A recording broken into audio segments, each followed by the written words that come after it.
Okay, let's just dive right into this explainer with a pretty real question.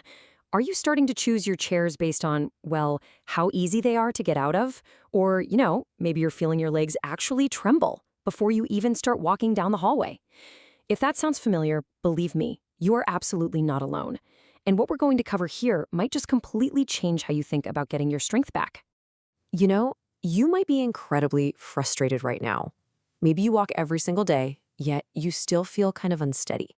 And hey, walking is fantastic for your heart and your mood. But the real issue here isn't that you haven't walked enough. It's actually that your legs are being asked to walk before the right muscles are truly awake and ready to do the job. Now look at the clear difference here between simply surviving a movement and actually training your muscles. Over on the red side, you see that when your legs are already weak, your body just goes straight into protection mode. You take shorter steps, you might drag your feet, or lean forward. That's what we call compensatory walking. You're really just surviving the walk, right? You aren't building the strength you need for that clear, controlled stride you see over on the green side. So the crucial point boils down to this really brilliant analogy. Think of walking as the road and your strength as the engine. If a car's engine is weak or broken, forcing that car farther down the road doesn't fix the engine, does it?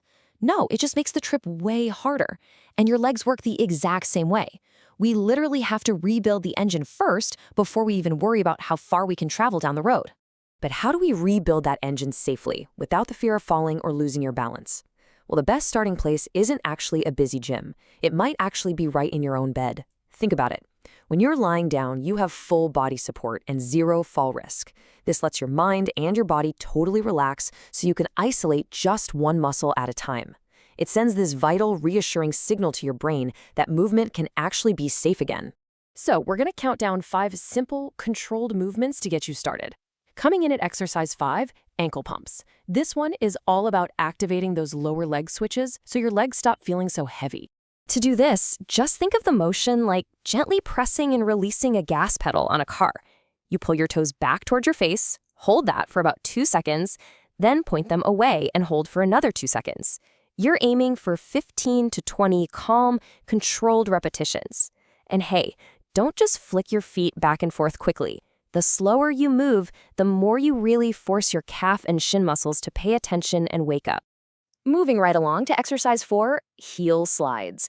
This movement is specifically teaching your knees and hips how to coordinate safely in that nice zero-gravity environment of your bed. For this one, I want you to imagine you're slowly pulling your heel through thick, soft sand. You slide it up towards you, pause for maybe 2 to 3 seconds at the top, and then slide it slowly back down. You'll want to aim for 10 to 12 reps on each side. And whatever you do, don't let your heel pop off the bed or let momentum do all the work. Remember, it's all about smooth, deliberate control. Okay, before we go any further into our countdown, we really need to address a major myth. Pain is absolutely not proof that your legs are getting stronger. Notice those red signals? Sharp pain, pinching, or numbness means stop immediately. A good exercise should challenge you, giving you that green signal of warmth or maybe some mild fatigue, but it should never, ever scare your joints. All right, here is exercise 3, the straight leg raise. This one directly targets your quadriceps, which are the exact muscles that prevent your knees from that scary buckling feeling. Now, a key rule of safe recovery to keep in mind here: higher isn't always better. Gently pull your kneecap towards your hip to tighten that top thigh muscle before you even lift. Then, just lift your straight leg about 8 to 12 inches off the bed, holding it right there for 3 to 5 seconds. Try to aim for 8 to 10 reps per side with absolute control. Bending your knee or wildly swinging your leg up high just shifts the work to your back, and honestly, that totally ruins the benefit.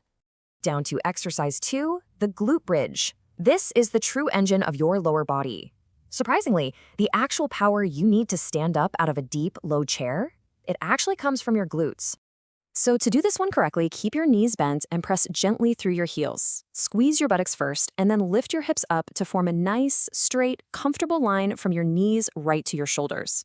Hold that top position for 3 to 5 seconds and go for 8 to 12 reps. The absolute biggest mistake people make here is lifting with their lower back. If you feel any strain in your back, you're definitely lifting too high. Rely on those glutes to do the hard work for you. And here we are, we've arrived at exercise 1, the quad set.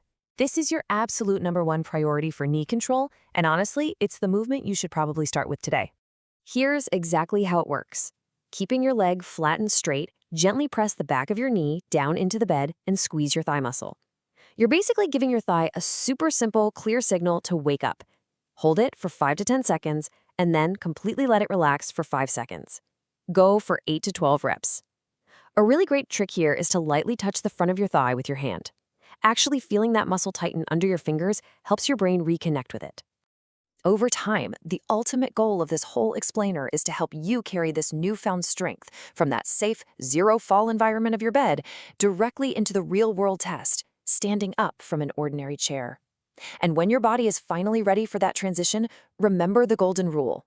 It's all about control. Not speed, not forcing yourself up with a ton of momentum, just a smooth, steady, highly controlled stand. Which brings us to your 3-week strength blueprint. The main takeaway? Consistency always beats intensity. You absolutely don't have to change everything overnight. And honestly, you really shouldn't even try to. So here is exactly how you apply this. Start with just one movement in week 1, maybe the quad set or those ankle pumps. Do one short session a day, that's it. Then, in week 2, pair it with another movement. By week 3, just start watching for those small, quiet victories of independence. Maybe your knees just feel a little less uncertain, or maybe the thought of standing up simply doesn't cause that spike of panic anymore. Strength truly does not have to begin with suffering. For so many of us, it simply begins with one safe movement that tells your body, hey, I can still move without fear. So I want to leave you with this provocative thought. Which one of these single movements are you going to safely try tonight before you fall asleep? Choose just one, take that first step, and let's start reclaiming your confidence.